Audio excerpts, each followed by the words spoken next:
Okay.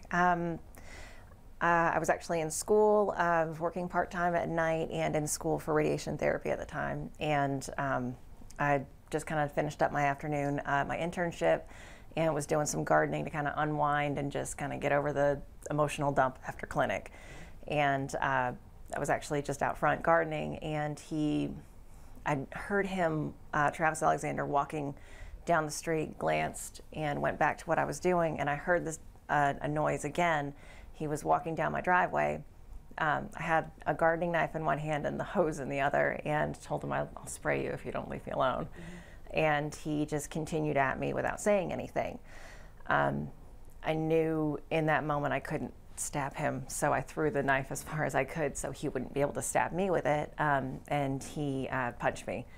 It split my lip, not to where I needed stitches or anything, but it did split my lip open enough that there was blood everywhere. I didn't black out. I mean, it was just a brief momentary loss of consciousness. By the time I hit the ground, I was already ready to fight again. He and I wrestled on the ground for what felt like forever. I don't remember all the details of it. I know it went from in front of my house all the way to like crawling, and just like I had dirt all under my fingernails from trying to get over to the side of the house so I could get to the door to get inside. And at one point, I got close to the knife and I didn't realize it. He got it. It brushed against my side, didn't puncture, didn't penetrate, just kind of brushed, and didn't stab me in any way, shape, or form, just kind of barely nicked me. No stitches again, thank God. But he got that. I managed to bite his hand enough to where, you know, I drew blood, a lot of it, and he dropped the knife. I got it and I threw it again, as far as I could. It thankfully went into the bushes by my house where nobody was finding it at that point. I think I had stunned him at one point because he was on my back. At that point, my pants were around my knees, and I just was kind of starting to panic. He was on my back, and I don't know what he was trying to do, and I head-butted him with the back of my head and managed to get him up against the back of my porch and just kept ramming him into my porch with my back.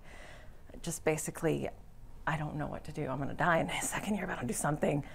And he was dazed for a moment, fell forward, so I immediately got on his back and started choking him. The yard waste truck went by, and I dropped him, ran, and jumped in the back of the yard waste truck. And thankfully, they stayed with me for a few moments. He actually got up and walked after us for like almost a block. Just never said a word, continually walked after us as if nothing was wrong.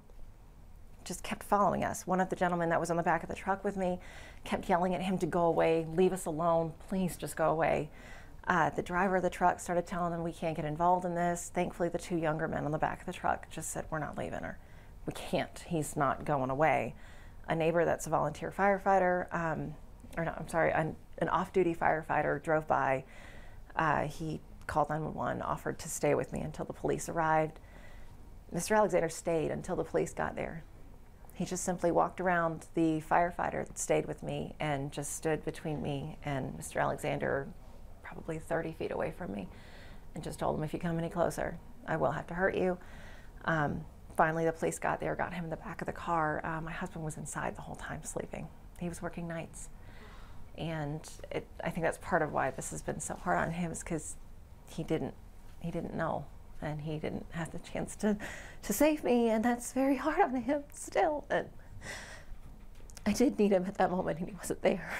And that's part of why I think it's become just as much his cause to making sure that this can't happen to anybody else. And it's I